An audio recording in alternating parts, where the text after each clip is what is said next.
Diasco Foot, miroir du football de la diaspora congolaise.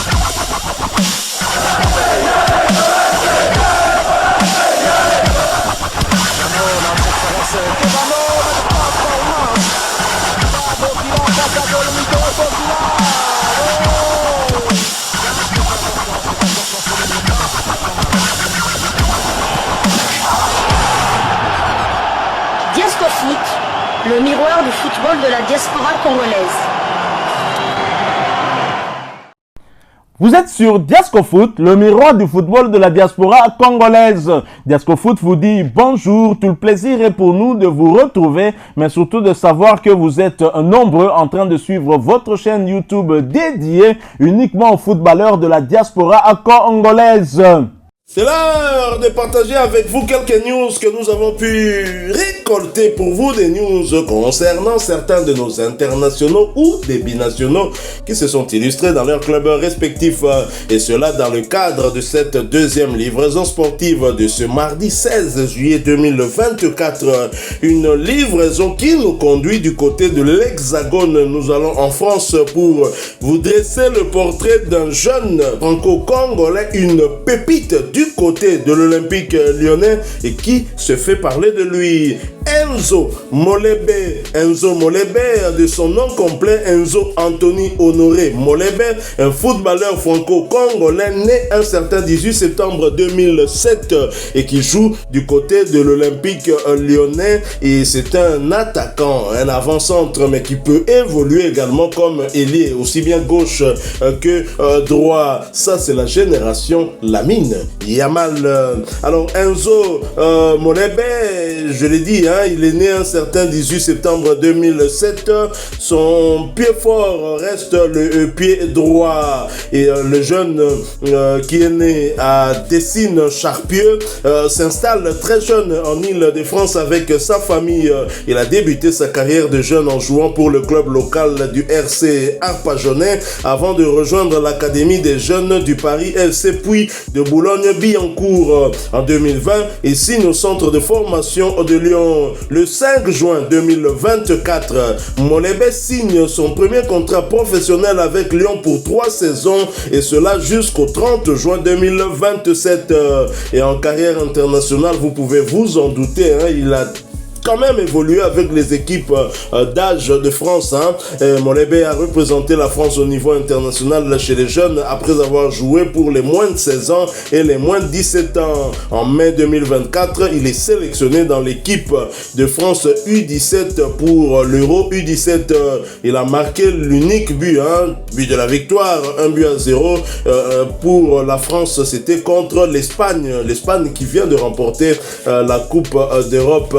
Puis, lors du dernier match de la phase de groupe contre le Portugal, il a marqué le but de la victoire pour aider la France à remporter sa deuxième victoire dans le tournoi. Jeune pépite franco-congolaise, Molebe fait sensation du côté de l'Olympique lyonnais et plusieurs médias, bien évidemment, en parlent. C'est le cas de footmercato.net qui titre vidéo le premier but sensationnel d'Enzo Molebe avec l'OL.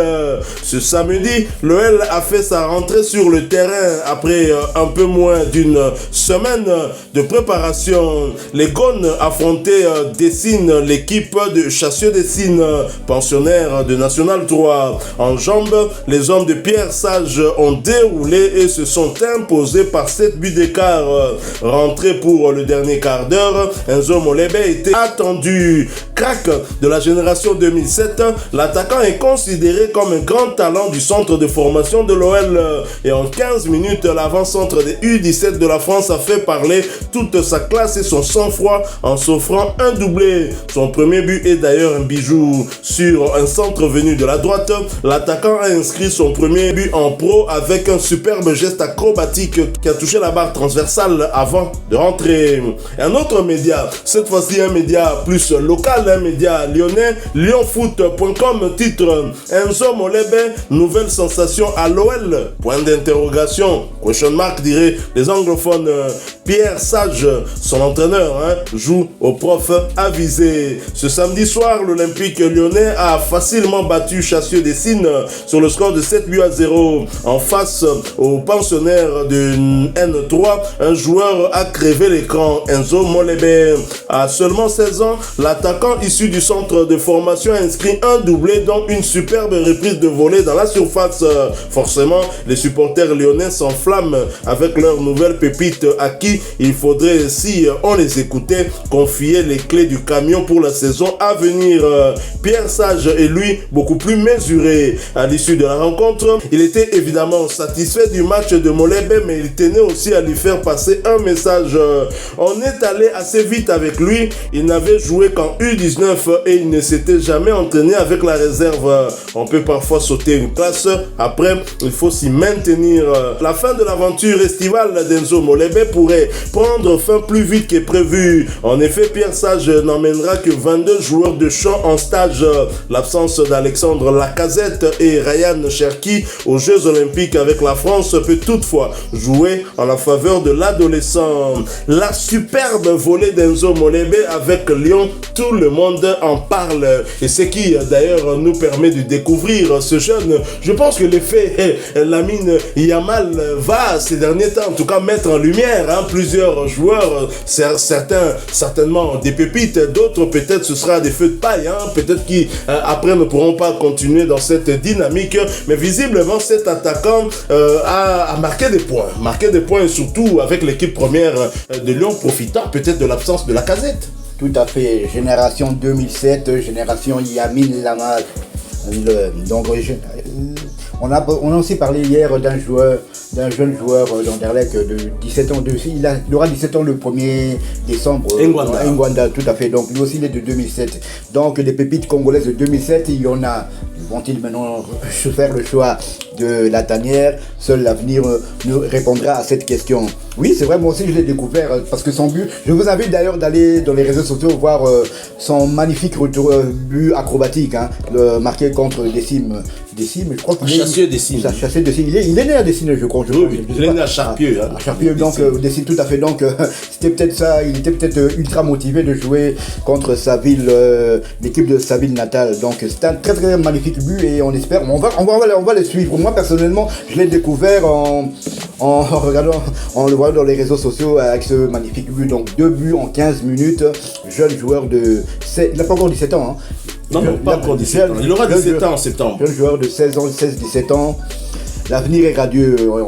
On ne cessera encore de le répéter une fois pour toutes. La RDC, côté il y a le quoi, Colton, diamant. Donc, il y a source intarissable. Il y a binationaux. Donc, on va le suivre en tout cas.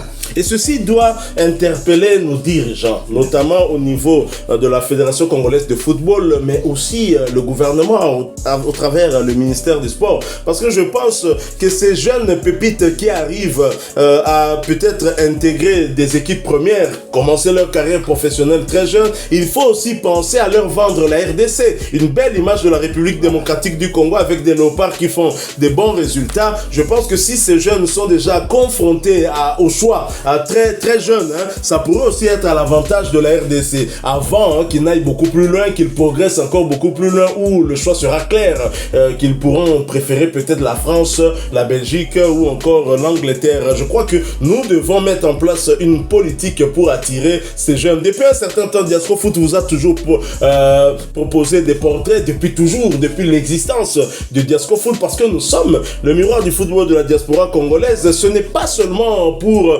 faire découvrir ces jeunes à nos nombreux abonnés ou à tous ceux qui nous suivent à travers l'internet, à travers YouTube, mais c'est surtout pour aider aussi notre fédération, organe fêtier du football congolais, mais aussi le gouvernement à pouvoir être informé là où ces institutions ne seraient peut-être pas informées, ou pongi po bala mukaba jeune ya bozoka déjà bazolo belaisa pour l'habiter. Et moi je suis très content que son entraîneur Pierre Sage puisse un peu nuancer de toute cette ferveur qu'il y a autour de ce jeune pour dire attention, ça ce serait peut-être lui mettre un peu plus de pression. N'est pas Lamine Yamal qui veut, hein, donc il faudrait tempérer un peu nos ardeurs, tout que la Pétuana a progressé calmement à Kolanaye, mais entre-temps Sébastien de Sabre Ozoka Soloté, hein, ça sent Elubu, Elumba Solo, Molebe, oui ça, dommage moko Rosa Lengina Golia, donc tu as déjà mon solo nayo, mais quand un peu Kolandela, Noko Seba, je sais que tu comprends déjà le lingala, donc je voulais tout simplement dire, essaie un peu de te renseigner, hein, pourquoi pas déjà entrer en contact avec ses proches, et peut-être, il n'y a pas que Sébastien de Sabre, c'est ça aussi la problématique. Nous avons une direction technique ici, nous avons un ambassadeur, je sais pas, Roger Itoto joue peut-être ce rôle, nous avons des équipes d'âge, c'est plus à eux aussi déjà d'essayer de prendre compte de Dodoland, mais vous savez un autre. Il ne faut pas contacter ma pétio. La mine, bonjour, on a tapé ces Espagne euros. Les Marocains, dès qu'un joueur a 15-16 ans, les Marocains savent qu'il y a par exemple en Belgique, il y a tel U15 qui joue en Anderlecht, à Malines, tout ça. Un représentant de l'ambassade ou bien du Maroc va voir les parents déjà.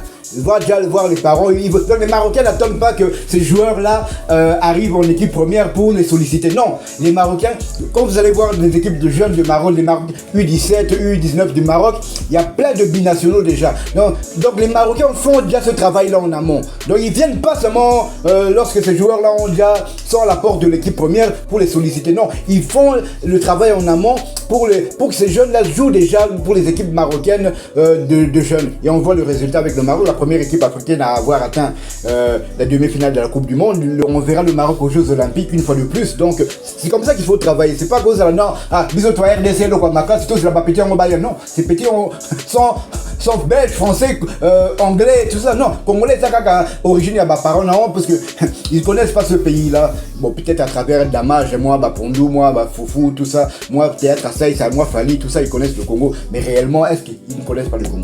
Quand on connaît, on connaît. Quand on connaît pas, on apprend.